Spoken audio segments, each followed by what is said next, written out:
कि वो अपने इटालवी समकक्ष जॉर्जिया मेलोनी के साथ सेल्फी खिंचवाते नजर आ रहे हैं। उन्होंने पोस्ट का कैप्शन दिया है, मोदी जी ने नहीं, मेलोनी ने।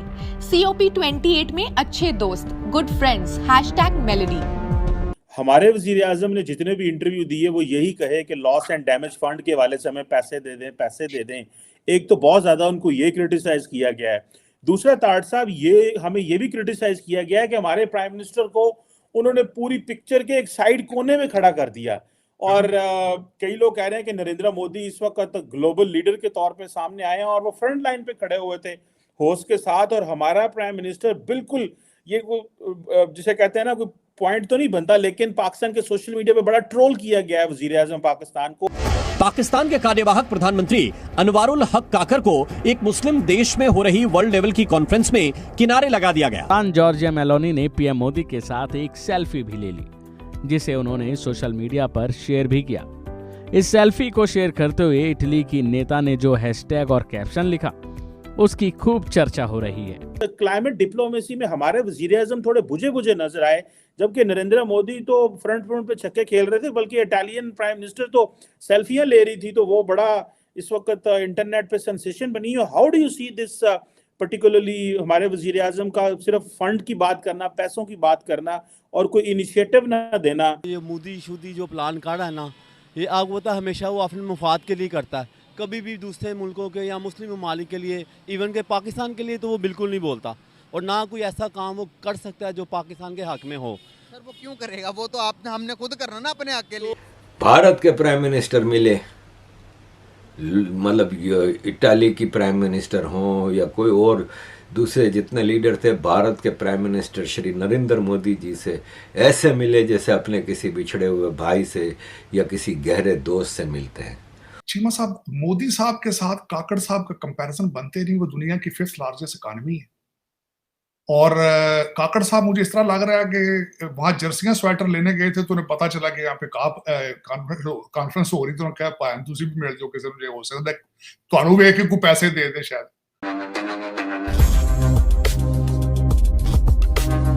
कि हम आपके कर्जे को रीस्केड्यूल कर देंगे, वर्ल्ड बैंक या एशियन डेवलपमेंट बैंक उसको रीस्केड्यूल कर देगा अगर आप इन्वायरमेंट की तरफ मूव करें।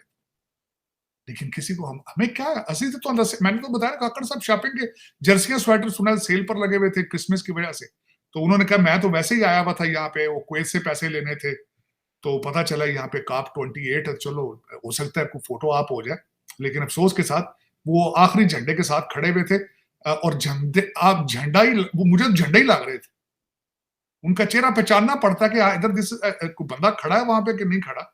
मुझे किसी ने जिस तरह आज बताया कि पाकिस्तान में सर्कल करके बताया, उसमें काकड़ साहब की शक्ल नहीं पहचानी जा सकती कि इधर इस काकड़ साहब हैं कि या कोई बंदा वैसे ही कोई खड़ा है या कोई झंडा ही है, शायद की पता है। लेकिन ये कि चीमा साहब देखिए, दुनिया आपको फ्रंट क्यों खड़ा भी क्यों करे? आप दुनिया को कोई पार्टिसिपेट कर रहे हैं किसी चीज में? आप कोई कंट्रीब्यूट कर रहे हैं? आप स्वाय रिश्वत, करप्शन के, फ्रॉड के, धोखे के, डबल गेमों के, दहशतगर्दी की सेल्समैन आप बने? आप इसके अलावा दे भी क्या रहे हैं दुनिया को? दुनिया क्यों आपको फ्रंट लाइनों पे खड़ी करे? दुनिया आपसे क्यों मिले भी क्यों आपसे? मेरा ये क्वेश्चन है।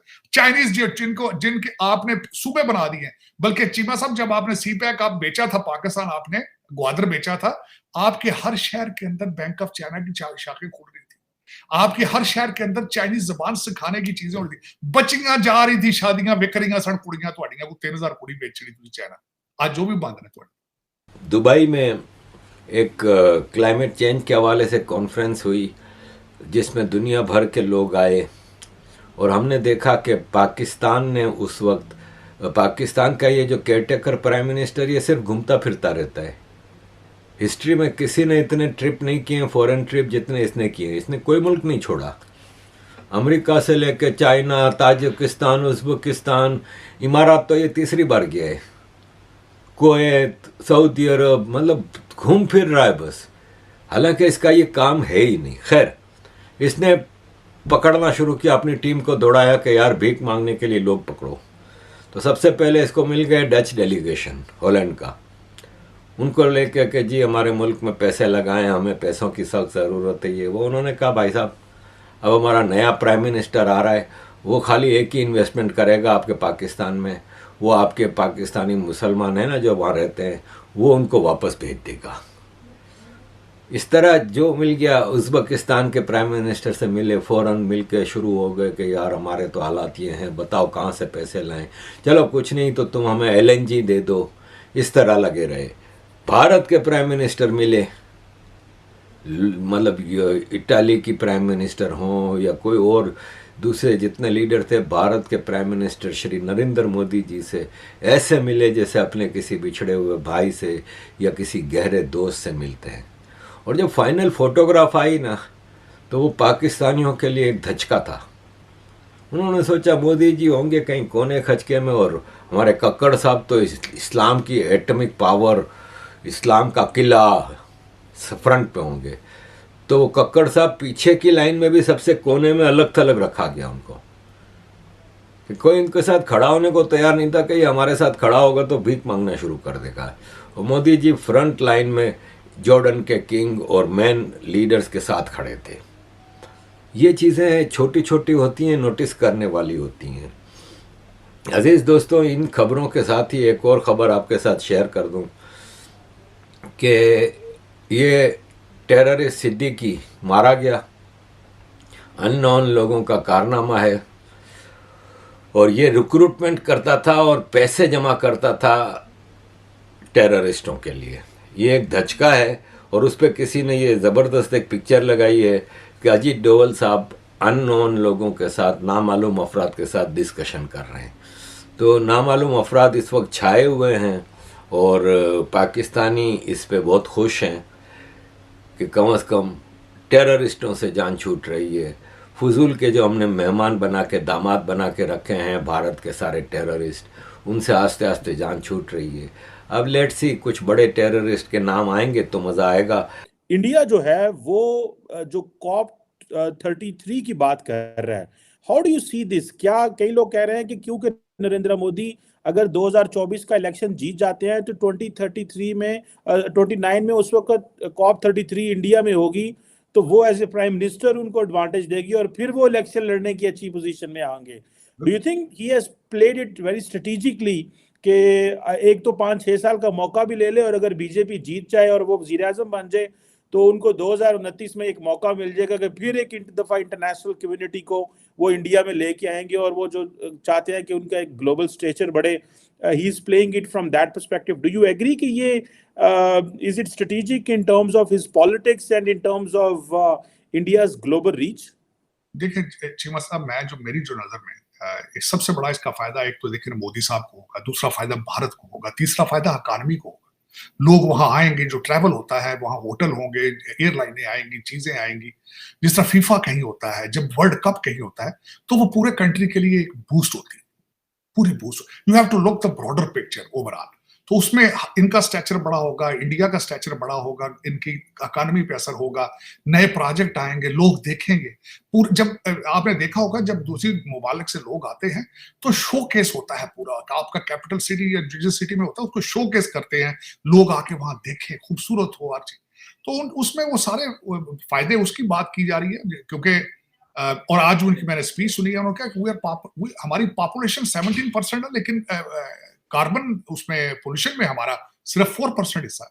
तो it was very well written speech उनकी। लेकिन इसमें चीमा साहब देखें कि लीडरशिप की बात है। लीडरशिप से मुराद ये होता है कि जब आपके टारगेट हों, आपके 600 बिलियन के फॉरेन रिजर्व मौजूद हों, आप पुश कर रहे हो, गारंटियां दे रहे हो अपनी स्पीचेस में कि हम 5वें नंबर पर हैं, हम तीसरे नंबर पर आ जाएंगे, मैं लेकर आऊंगा। आपकी इकोनॉमी 7.6 और 8% पे चढ़ रही हो, और इस वक्त जब लोग चाइना से भाग रहे हैं वो सारे आप भारत में खींच के ले जा रहे हो। अमेरिका को ऑलमोस्ट प्रैक्टिकली आप खुद चला रहे हो, एज ए इंडियन डायस्पोरा उनका चला रहा हो, तो फिर आप जो मर्जी आप you portray yourself like that. दोस्तों, जैसा कि आपको पता है कि कल पाकिस्तान के प्रधानमंत्री से COP28 की मीटिंग में कोई बात ही नहीं कर रहा था, क्योंकि जो कोई भी उसके साथ मिलता है उनसे ये पैसे मांग लेता है और तुरंत ही उसके सामने भीख का कटोरा फैला देते हैं और कहता है कि पहले हमें कुछ पैसे दे दो, उसके बाद कुछ बात करते हैं। इसलिए कोई पाकिस्तानी प्रधानमंत्री से नहीं मिला। लेकिन दूसरी ओर प्राइम मिनिस्टर नरेंद्र मोदी और इटली की प्राइम मिनिस्टर जॉर्जिया मेलोनी की तस्वीरें इस वक्त सोशल मीडिया पर तेजी से वायरल हो रही है। COP28 की मीटिंग के दौरान जैसे ही Giorgia Meloni prime minister Modi के पास आई तो उन्होंने अपने मोबाइल में एक सेल्फी ले ली और दोनों की हंसते हुए चेहरे की ये सेल्फी जॉर्जिया मेलोनी ने एक्स पर पोस्ट की, जिसमें दोनों हंसते हुए अंदाज में नजर आ रहे हैं और इस सेल्फी के साथ उन्होंने हैशटैग मेलोडी लिखा और अभी ये ट्वीट तेजी से वायरल हो रहा है। COP28 की मीटिंग के दौरान प्राइम मिनिस्टर मोदी के साथ सभी बड़े लीडर्स मिले, लेकिन दूसरी ओर पाकिस्तानी प्राइम मिनिस्टर बिल्कुल अकेले नजर आए, उनसे कोई मिलने को भी तैयार नहीं हुआ। तो दोस्तों आज के लिए बस इतना ही। अगर आपको ये वीडियो पसंद आया हो तो वीडियो को लाइक कर दे और हमारे चैनल को सब्सक्राइब कर ले।